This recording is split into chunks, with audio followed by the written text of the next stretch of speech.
Welcome back to Honest Straightforward Reviews. Today we're going to be looking at SFX AIB card by the name of Speedster MERC319 RX 6900 XT in their black variant. I'll be pitting it against other cards such as the Ultra and the 6800 Taichi and reference cards, and also the 3090 and a 3080 reference. SFX has officially launched its flagship Big Navi custom graphic cards. I have to say the name is not the best at all. It's a mouthful at Speedster MERC319 RX 6900 XT Ultra Black or whatever edition, but it comes with a great, sober, intimidating design and has a lot of cooling attached to the fully custom PCB design. It is definitely one of the nicer looking designs with its full black color scheme that would look great within any PC. The graphic card takes a lot of inspiration from the Thick 3 variant, which we saw introduced with the RX 5700 XT. However, this takes it up a notch by offering a more powerful and intimidating look. Some of the main features of the card include a 14+2 phase PCB design, which a boost over the 11+2 phase featured on the reference RX 6900 XT. It also has a dual BIOS switch and a massive cooler that is known as SFX Ghost Thermal design. The card will feature a black color scheme and what seems to be either a white or a silverish text around the fan and shroud.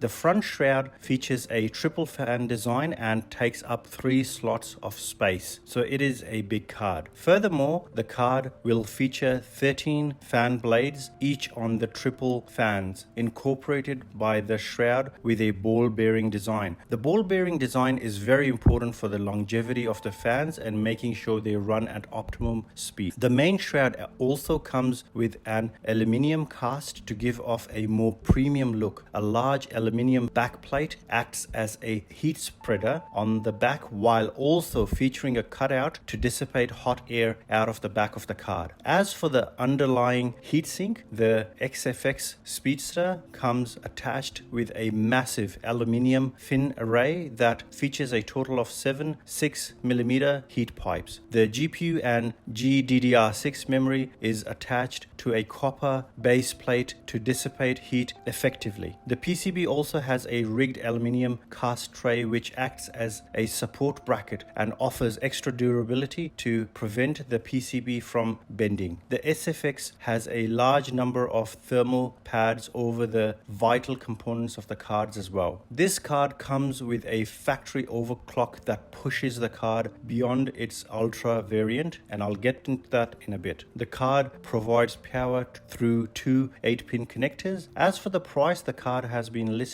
on Newegg and Amazon and Best Buys for about $1,120, which is just over $120 from the reference $999 6900 XT. However, it's currently out of stock just like every other card out there. Now, before we get into this introduction, I'll be introducing and talking about the boost clocks and comparing it with some of the other graphic cards out there. I'll also be talking about overclocking and taking into account the fan speed and GPU temperature, overclocking and underclocking as well. Then I'll get into some of the benchmarks, being Heaven benchmark, TimeSpy, and some gaming benchmarks. And towards the end, I'll be talking about the pricing, real world pricing and MSRP, and also putting that up against the dollar value of the frame per second and comparing it to all the cards. And in the end, I'll give you my opinion about this card. So please do stick around. I've been at this for over a week and been testing all these cards out in different environments and controlled environments to make sure that the room ambience is the same for every card. Okay, first of all, what we have here is the clock speed of the MERC pitched up against a reference 6900 XT, a Taichi 6800 XT, a reference 6800 XT, and a 6800 XT. So as you can see, it does really push the card out. Its base clock is an improvement of 150 over the reference. Its gaming clock is a improvement improvement of 125, and its boost clock is an improvement of 115, which is quite impressive for the tiny dollar amount that you'll be paying. So what I will be mostly talking about is pitting the black against the reference card and maybe a little bit of the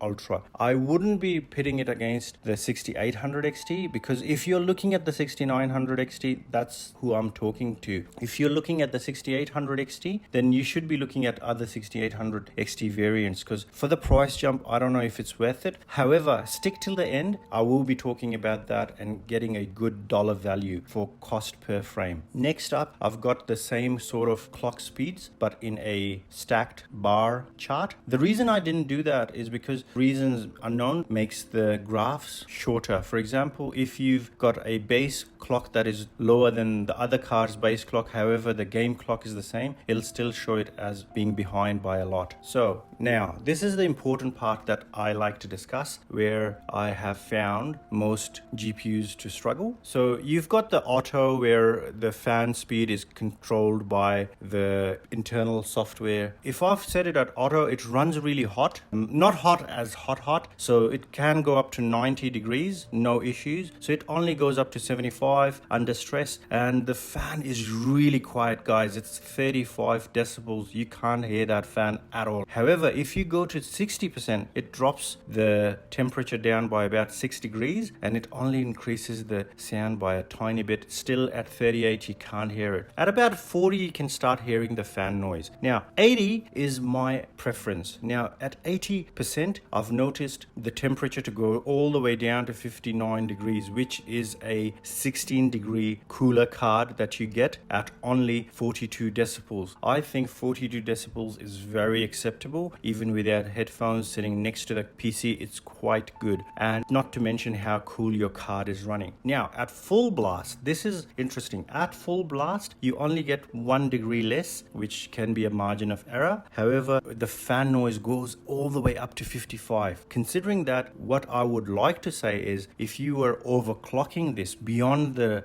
recommended overclock and you were unlocking that extra bit and you were pushing it up to maybe 80 degrees at 55 decibels, that's pretty good, you know, for a full blast fan to just completely blast it, and you might be able to get a lot more juice out of this. Let's go on to overclocking versus underclocking relative to the fan speed and GPU temperature. I'll also be looking at frame time in milliseconds, okay, which is in the red. So looking at this straight off, you can see the temperature. There's not much of a difference between the temperature for underclocking. However, you do lose a lot of those frames. So for myself, I don't see a point of getting such a massively powerful graphic card and then underclocking it. You might want to do it. It's a new thing where people do it to save their card, give it longevity, make it run cooler and quieter. So for those people, you might want to underclock it and not worry about the 15-16 frames that you lose out on. Let's get into the benchmarks, guys. So I'll be doing 2 benchmarks for each benchmark, 2 versions of each benchmark. So I'll be doing a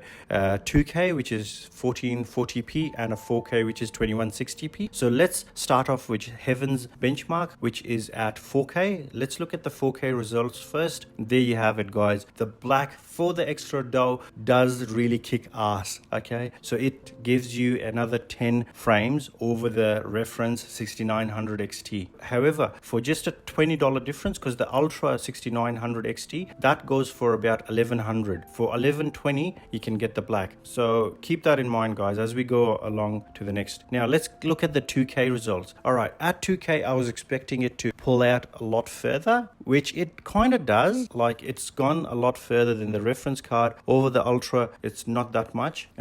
So anyways, let's look at the, also keep an eye on the 6800 XT Ultra reference, and also the Taichi, which is a really powerful card. I'd love to get my hands on the Taichi once it's available in the 6900 XT. I've heard rumors that it's going to be available. That and the Asus LCOC, I would love to get my hands on those 2 cards. Now let's go into the next benchmark and look at the 4K results of TimeSpy by 3D Mark. Alright guys, not much in these, okay? So TimeSpy is the benchmark that you'll see NVIDIA really being good at, okay? So if you look at the 3080 and pit it against the 6800 XT reference, both of them, the 3080 has pulled out a lot further, alright? So anyways, let's look at the reference 6900 XT and the black. There's not much of a difference between the scoring. Let's move on to 2K. In 2K, you do get a bit of a better score as with anything, and the black is always coming on top. Keep in mind, guys, I'm not dissing the 3090. That 3090 I'm checking out is a founder's edition. It's a reference card. It's not souped up, okay? So the souped up version of that, I am very certain that it would beat the black 6900 XT. The 6900 XT is not a card that is supposed to go up against the 3090. Rather, it's a card that sits between the 3080 and the 3090. Next benchmark I have is Firestrike, again by 3D Mark. And Firestrike is an interesting one where I've noticed AMD cards do a lot better in these than the NVIDIA one. So let's look at 4K, and there you go, guys. Immediately, if you look at the 3080 and the reference 6800 XT, there's quite a bit of a difference there, okay? And that's about 1300 difference between the scoring. And also you can look at the reference 6900 XT and the 3090, and you can see the 6900 XT, even though it's not a card that's pitted against the 3090, AMD hasn't done it. It's an in-betweener. It still beats it. So looking at the black, obviously that's really improved in this. Going to the 2K, this is where you can really see the black shine. It's by far the best card. It's gone miles ahead of everyone else. Let's go on to some ray tracing. The only game that I've done ray tracing benchmark for is Metro Exodus. This is because it's too time consuming, one. Second, it's not a fair apples to apples comparison. For example, and AMD has gone the route of, hey, we're going to give you more VRAM. For example, all of the cards have 16 gigs of VRAM, whereas the 3080 only has 10, which is their second best card, you know. However, what NVIDIA has gone for is ray tracing, DLSS, their impressive noise cancelling mic capabilities. Also, they've gone for that beautiful video where they take out the video of the person and put it against a background. So those kind of things it's focused on. So anyway, what I wanted to check was full HD, so 1080p, not looking at 2K and 4K, because their AMD really suffer and fall behind. NVIDIA cards really destroy them, especially with DLSS on. These are with DLSS off, so keep that in mind, guys. If I turn DLSS on, the NVIDIA cards would jump by a 40 to 60% improvement. In this benchmark, you'll see, for example, if you look at the 6800 XT Ultra, underneath it says HSR overclock. So whatever card underneath it has that HSR overclock, it means it's an overclock that is specially done by myself. I've tinkered with it. I've gotten to the point where it doesn't crash, and it's the most you can get out of that card. So instead of putting again RX 6800 XT Ultra overclock, I've just put HSR overclock, referring to that as that. So the Taichi, then the overclock, then you see the 6900 XT Ultra, then the overclock, and the black and overclock. Now from now on, I'm going to just say black. So it means the SFX Speedster MERC319 RX 6900 XT black as black, okay?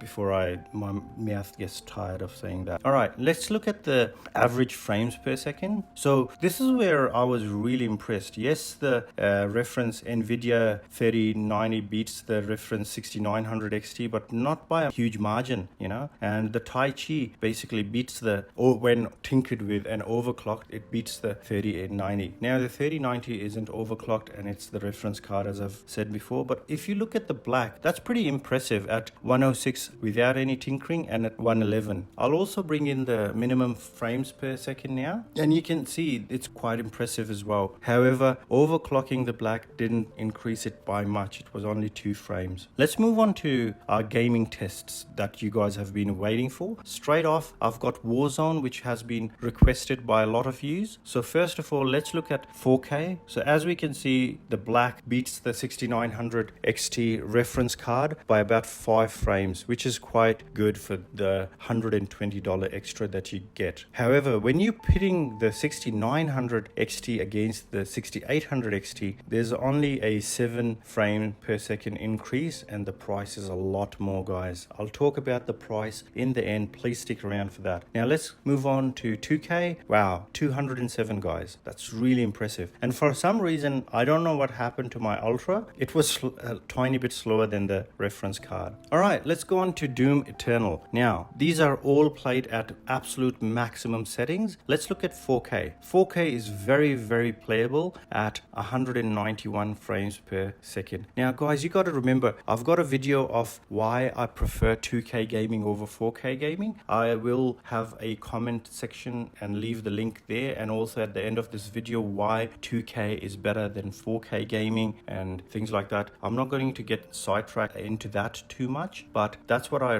prefer. And I also require for first person shooters, I like to have at least 144 hertz, and for adventure games where you don't need to concentrate as much and it's not as fast, I like to have at least 90 frames per second. So let's move on to 2K. Wow, at 2K it goes to 309. 309 compared to the 283. That's a big difference. However, when you're looking at such high frame rates, the 25 and 30, 40, that doesn't make much of a difference. It's not the low end when you have like a card doing about 60 frames per second and you have another one that's doing 70. That's a massive difference. Let's move on to our next game, which is Shadow of the Tomb Raider. Let's look at the 4K. Now at 4K, yes, there's an improvement. I think, yeah, that's a good improvement over the 86 to 92. That's a 6 frames per second improvement. Now this game AMD does struggle at. So if you look at the 3080 versus the 6800 XT and also the reference 3090 to the reference 6900 XT, it's really weak, guys. Especially, I feel like the 3090 are really good cards when you're gaming at 4K. Let's move on to 2K. Now at 2K is where everything kind of balances out, where AMD doesn't fall behind too much. At 4K you'll always see AMD falling behind the reference cards, and also obviously the AIBs don't show much of a difference. But however, if you look at the 4K, the black got beaten by the 3090. At 2K the black pulls out ahead. Let's look at the next game, which is Division 2. At 4K the results are pretty disheartening when compared to the Nvidia counterparts. However, when you're looking at the black and the 6900 XT reference, still that's a pretty good improvement. Let's move on to 2K. Yes, again there's a massive jump there. The Ultra gives a bit of an improvement.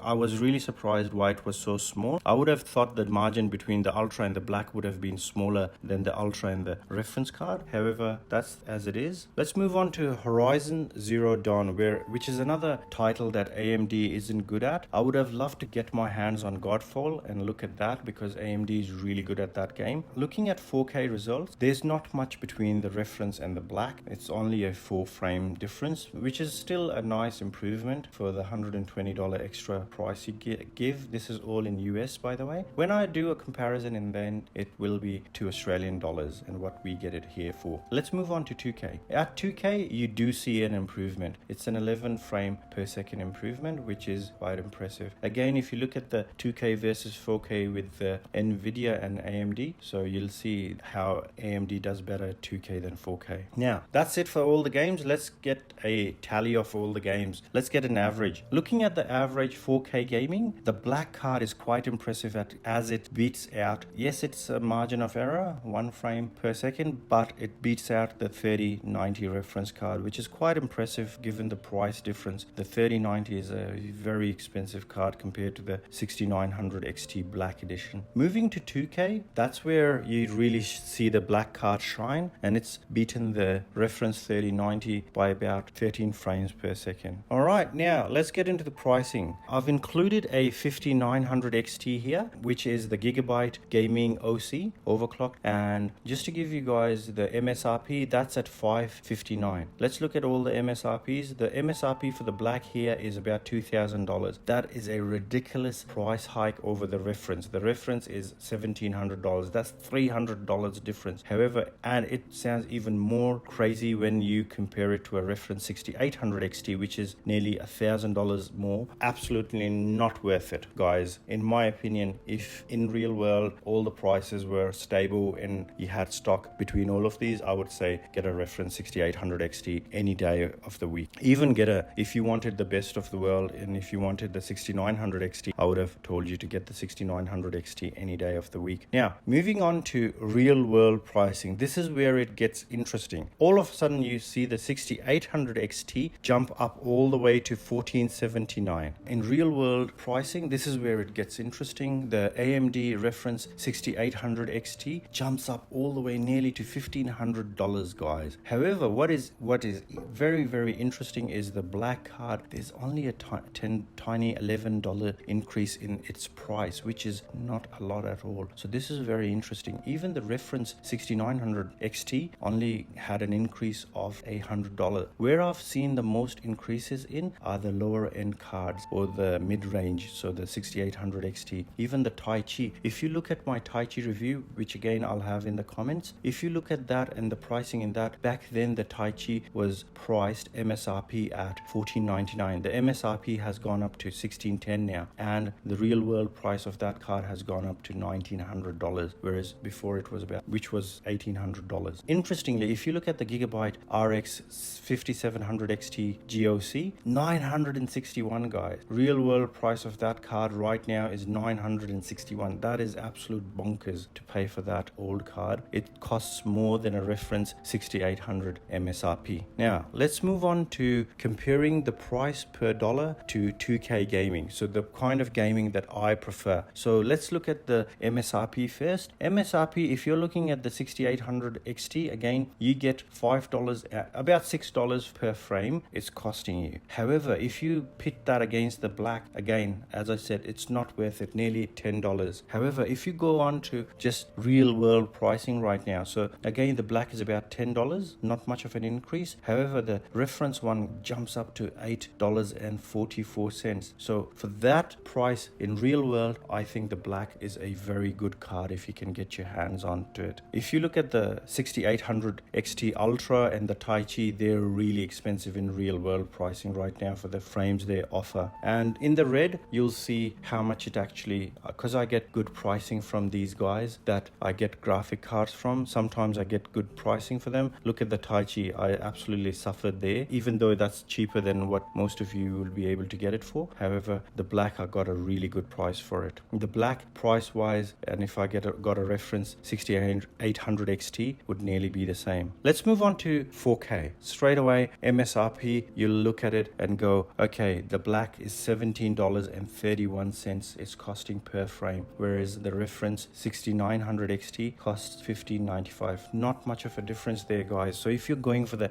absolute best, then the AIB card doesn't look bad at all. Let's move on to real world pricing. Again, real world pricing, it's very, very reasonable, guys. It's only like 50-cent difference between a reference 6900 XT and the top of the range black AIB card. However, as I said, the Taichi hasn't come out yet in the 6900 XT, neither has the Asus liquid cooled one. So when they come out, I'll love to get my hands on them if I haven't gone broke by then. Now, given all this information, I think if you're sticking to AMD Team Red only and you definitely do not want to look at Nvidia, then I would recommend you right now, if you can't wait, I would recommend that you wait. But if you cannot wait and you want a card right now, the black card looks really good for the performance that it's giving for the pricing now. However, later on, what I would like you to consider is the reference 6800 XT. Because the reference 6800 XT, when prices calm down and you get the real world MSRP pricing, $10.56 is a really, really bargain price for that. If you're looking at the AIBs for that, you get like a $5 increase. Look at the Taichi, look at the Ultra